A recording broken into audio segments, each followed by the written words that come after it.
Alright, if you're watching this, that means you're ready to submit your first assignment.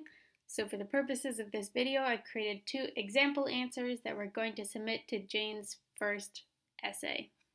So we're going to go back to classes and click on our small animal overview of TCM.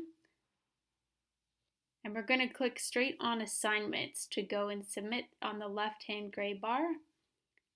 And when you're submitting your essays, the rest of these brown blocks will be green and open because you will have finished the rest of the class first. So we're just going to scroll down and click on essays. Now notice a couple of things. You only have to answer 2 of the questions. Some of the classes again require 3 questions, but they usually provide 4, which means you do not have to answer all of the questions.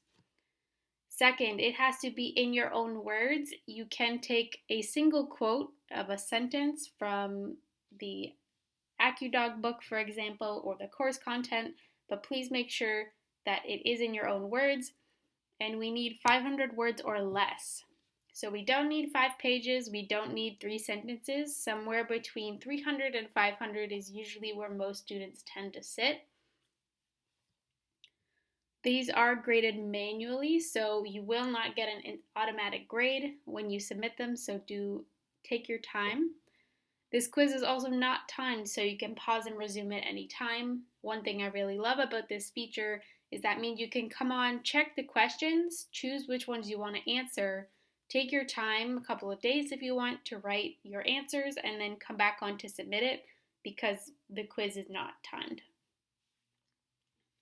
We're going to go through how to submit it and how to make sure everything gets submitted properly. 2 things. First, you do have to score at least 90% on these. And second, you do have 2 attempts to do this.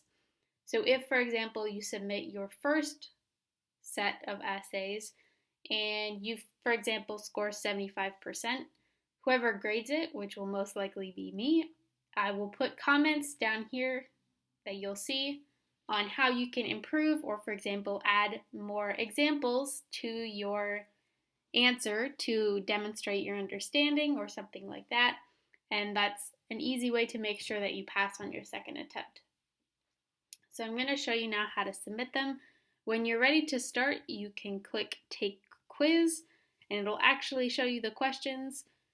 So you'll notice you can answer with text and or attachments. So you can click in the text box and directly type your answer, or you can add attachments. And I'm going to show you how to do both of those.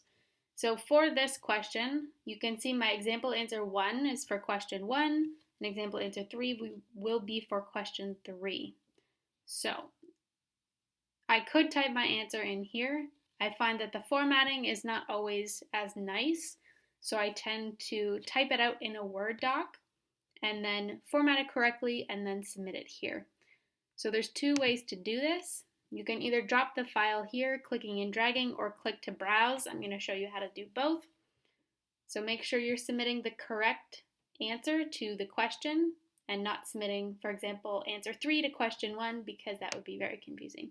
So you can click and drag it over here. Once it's at 100%, that means that it's all the way through, and you can press continue. And I'm just going to show you the other way of doing this.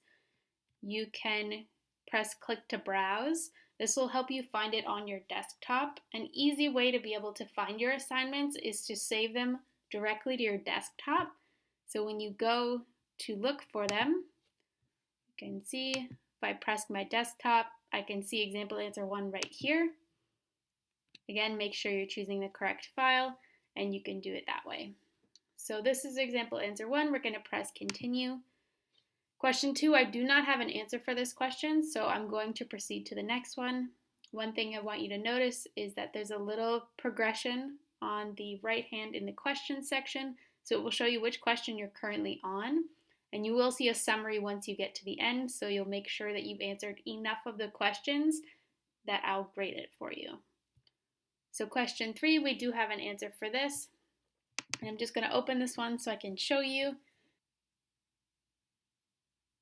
Okay, so when we're ready to submit our questions, one thing I like to do is save first the title of the document would be the name of the class and whatever question you're submitting. I've put in, for example purposes, insert terminology to demonstrate understanding, and insert brilliant answer to part 1 of the question. So something you may notice while you're reading the questions is that some of the questions have more than one part. It may say, explain this concept and give examples. So make sure you're answering both or all the parts of the question if there's multiple parts. And an end of paragraph summary sentence. In the second section, it says, insert example to demonstrate application of knowledge. Insert answer to part 2 of the question, and then your answer summary. So do make sure to include terminology and examples to make sure that we know you know what you're talking about. One thing I want you to note is that you cannot copy this text and paste it in the box. It won't let you do that. So again, in this case, we're going to add the attachment the same way we did before. Click and drag it over. Great, we're going to press continue. And we're on the last question. We don't have an answer for this one, so we're going to press continue again. Now this summary page is really important for a couple of reasons. One, it will show you which files you attach to which questions, so you can double check that they're correct. Second, you can make sure that you answered enough of the questions. So for this exam, for the first class, you only have to answer 2 questions. So I have 1 and 3, which means I've answered enough. When you're completely finished, do make sure to press finish. It will then say, here are your latest answers. This is what you've submitted.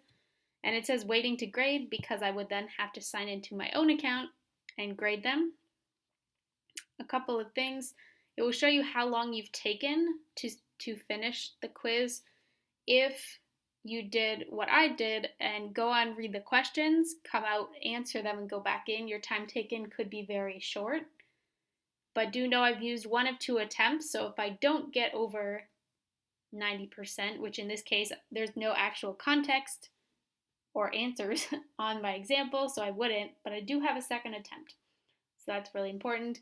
If you do get over 90%, a certificate will be automatically awarded to you, and you'll get a notification of completion if this is the last part of your lesson to be finished. Again, if you don't pass, there will be comments in here once I have time to go on and grade yours. So if you have any questions, please feel free to send me a message, or if you're having difficulty submitting your assignments. If you're taking a hands-on class and you need to submit case studies, they're done in a similar fashion. There are 4 different quizzes, and each one you submit 1 of your case studies. So if you have any other questions, please feel free to send me a message at tallgrassnorthamerica@gmail.com. Great job.